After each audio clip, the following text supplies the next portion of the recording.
اعوذ باللہ من الشیطان الرجیم بسم اللہ الرحمن الرحیم وبہ نستعین وصلی اللہ علی سیدنا محمد واہل بیتہ الطیبین الطاہرین اللہم صلی علی محمد وآل محمد وعجل فرجہم۔ یہ 4th چیپٹر ہے اس کتاب کا، جس کا نام ہے برونسی۔ ان کی خانم اس ماجرے کو بیان کرتی ہے اور فرماتی ہے کہ وہ بہت احتیاط کرتے تھے اور ہر چیز کا لحاظ رکھتے تھے۔ کبھی کبھی جب کچھ دوستوں کے ساتھ گھر پر آتے تو ان کے پاس امام خمینی کی تقریروں کی کیسٹیں ہوتی تھی۔ ہم کرائے کے مکان میں رہتے تھے۔ نیچے کے منزل میں ہم اور اوپر کی منزل پر مالک مکان رہتے تھے۔ عبدالحسین اپنے دوستوں کے ساتھ اندر کے کمرے میں چلے جاتے تھے اور مجھ سے کہتے تھے اگر کوئی دروازہ کھٹکھٹائے تو فوراً مجھے خبر کر دینا تاکہ ہم ٹیپ ریکارڈر بند کر دیں۔ پہلے جب مجھے کچھ معلوم نہ تھا تو میں اس کی وجہ پوچھتی تھی۔ وہ جواب دیتے تھے یہ کیسٹیں جس کے پاس سے برآمد ہوگی اسے قید کی سزا ہوگی۔ جب امام خمینی کا کوئی نیا بیان آتا تو انہی طالب علموں کے ساتھ آپ کمرے میں بند ہو جاتے اور جہاں تک ہو سکتا تھا اس کی نقل تیار کرتے تھے۔ پھر رات کو ان کاغذوں کو وہ لوگ ادھر ادھر بانٹتے تھے۔ وہ بہت کم سوتے تھے اور اس کا بھی کوئی وقت معین نہ تھا۔ آپ کبھی بھی بغیر غسل شہادت کے گھر سے باہر قدم نہیں نکالتے تھے۔ کام پر بھی جاتے تو غسل شہادت کر کے ہی جاتے۔ کہتے تھے اس طرح اگر کسی حادثے کا بھی شکار ہو گیا تو شہید کا اجر ملے گا۔ وہ دن کو کام کرتے تھے اور رات کو پڑھائی۔ آپ کی انقلابی سرگرمیاں بھی اپنی شباب پر تھی۔ مجھے اچھی طرح یاد ہے کہ ایک بار وہ اپنے کچھ دوستوں کے ساتھ گھر آئے۔ ان کے پاس کچھ کیسٹیں تھیں جن کے بارے میں انہوں نے بتایا کہ امام خمینی کی تقریر ہے جو ابھی ابھی ریلیز ہوئی ہے۔ معمول کے مطابق وہ لوگ کمرے میں چلے گئے اور ٹیپ ریکارڈ کے سامنے بیٹھ گئے۔ رات کے 11 بج رہے تھے۔ وہ اب بھی کیسٹ سن رہے تھے۔ برآمدے میں لیمپ جل رہا تھا۔ مالک مکان کی بیوی سے یہ طے ہوا تھا کہ رات کے 10 بجے تک یہ لیمپ بجھا دیا جائے گا۔ وہ بہت تند مزاج عورت تھی۔ مجھے شک تھا کہ کہیں اعتراض نہ کرنے لگی۔ میں برآمدے میں کھڑی نگرانی کر رہی تھی کہ یک وہ دکھائی دی۔ وہ سیدھے فیوز کی طرف گئی اور کچھ کہے بغیر پورے گھر کی لائٹ آف کر دی۔ پھر کمرے کے دروازے پر آئی اور کہنے لگی آپ لوگ صبح تک اس طرح بیٹھے رہیں گے اور الٹی سیدھی کیسٹیں سنتے رہیں گے؟ تو عبدالحسین نے کہا ہم نے آپ کو ڈسٹرب تو نہیں کیا؟ آپ نظریں جھکائے ہوئے تھے اور اس عورت کے چہرے کی طرف نہیں دیکھ رہے تھے۔ تو اس عورت نے کہا اب اس سے زیادہ اور کیا کریں گے؟ میں نے سوچا شاید وہ لیمپ کی طرف اشارہ کر رہی ہے، اس لیے میں نے کہا کوئی بات نہیں، فیوز آن کر کے میں لیمپ آف کر دیتی ہوں۔ لیکن اس نے روک دیا اور کہنے لگی ہم اب اس سے زیادہ آپ کی ان حرکتوں کو برداشت نہیں کر سکتے۔ میں نے پوچھا کون سی حرکتیں؟ تو اس نے جواب دیا شاہ سے آپ کی دشمنی۔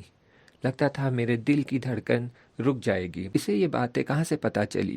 عبدالحسین نے مجھے اشارہ کیا کہ زیادہ بحث کرنے سے کوئی فائدہ نہیں۔ دوسرے دن صبح وہ بغیر ابزار کے ہی گھر سے باہر جانے لگے۔ تو میں نے پوچھا کیا آج کام پر نہیں جائیں گے؟ تو انہوں نے جواب دیا نہیں، مکان تلاش کرنے جا رہا ہوں، اب یہ گھر ہمارے رہنے کے لائق نہیں ہے۔ دوپہر کو وہ گھر لوٹے تو میں نے پوچھا کیا ہوا، گھر ملا؟ تو انہوں نے جواب دیا ہاں۔ کہاں پر ہے؟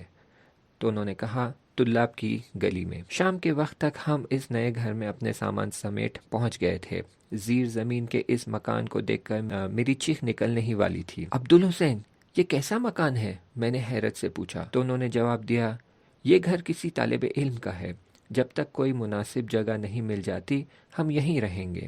انہوں نے بڑی محبت سے مسکراتے ہوئے جواب دیا۔ مکان کی تاریکی سے میں خوفزدہ تھی، مجھے رونا آ رہا تھا۔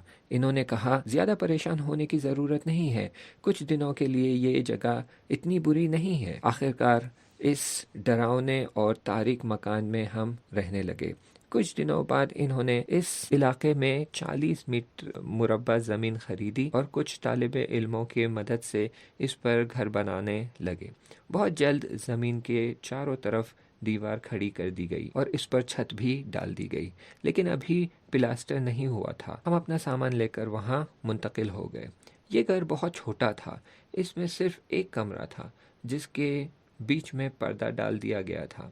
رات کو پردے کے اس طرف ہم اور بچے رہتے تھے اور پردے کے اس طرف وہ اور ان کے دوست کام کرتے تھے۔ آہستہ آہستہ کام بڑھتا گیا۔ اب وہ پہلے سے زیادہ پوسٹر لوگوں میں بانٹنے لگے اور دیواروں پر چپکاتے تھے۔ انہوں نے کسی کو پیسے دے کر زاہدان سے ریوالور بھی منگا لی۔ میں نے پوچھا اس کی کیا ضرورت ہے؟ تو انہوں نے جواب دیا شاید کسی موقع پر یہ کام آ جائے۔ جب وہ پوسٹر تقسیم کرنے جاتے تو یہ تاکید کرتے تھے کہ اگر شاہ کے لوگ گھر پر آئیں تو ان سے صرف یہی کہنا کہ میرے شوہر کارگیر ہے اور مجھے کچھ نہیں معلوم۔ ایک رات وہ پوسٹر تقسیم کرنے گئے تو واپس نہیں آئے۔ مجھے ایک پل سکون نہیں تھا۔ کئی بار دروازے تک گئی اور گلی میں جھانک کر دیکھا لیکن ان کا کہیں اتا پتہ نہیں تھا۔ وقت گزرتا گیا۔ اب مجھے یقین ہو گیا تھا کہ انہیں گرفتار کر لیا گیا ہے۔ ساواک کے وحشی پن کے بارے میں مجھے پہلے سے ہی معلوم تھا، اس وجہ سے میں اور پریشان تھی۔ صبح ہوئی تو ان کے دوستوں کو اطلاع دی۔ انہوں نے اطمینان دلایا کہ ہم ان کو تلاش کرتے ہیں، انشاءاللہ مل جائیں گے۔ اس دن کچھ پتہ نہیں چلا۔ کئی دن اور بھی گزر گئے۔ اب میں مایوس ہو رہی تھی کہ اچانک ایک دن وہ گھر واپس آ گئے۔ ہمارا اندازہ درست تھا۔ ساواک نے انہیں گرفتار کر لیا تھا اور پھر کچھ دنوں بعد خود ہی رہا کر دیا تھا۔ امام خمینی نے اپنے نئے پیغام میں عوام سے سڑکوں پر آ کر مظاہرہ کرنے کی درخواست کی تھی۔ اس دن عبدالحسین کام پر نہیں گئے۔ شاید انہیں پہلے سے ہی معلوم تھا کہ مظاہرہ ہونے والا ہے۔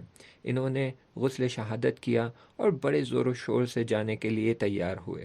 امام کی کیسٹوں اور آپ کے رسالے اور دوسری کتابوں کو ایک جگہ جمع کر کے عبدالحسین نے مجھ سے کہا اگر مجھے آنے میں دیر ہوئی تو ان سب کو یہاں سے ہٹا دینا۔ پھر وہ خدا حافظ کر کے چلے گئے۔ لوگ امام رضا علیہ السلام کے حرم میں جمع ہو کر حکومت کے خلاف نعرے لگا رہے تھے۔ دوپہر تک بری خبریں سننے کو ملتی رہی۔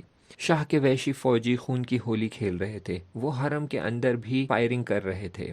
بہت سے لوگ شہید ہوئے اور بہت سے لوگوں کو گرفتار کر لیا گیا۔ انشاءاللہ آگے کا مطلب اگلے چیپٹر میں بیان کریں گے۔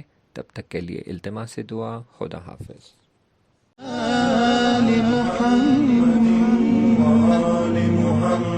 اللهم صل على محمد وآل محمد اللهم صل على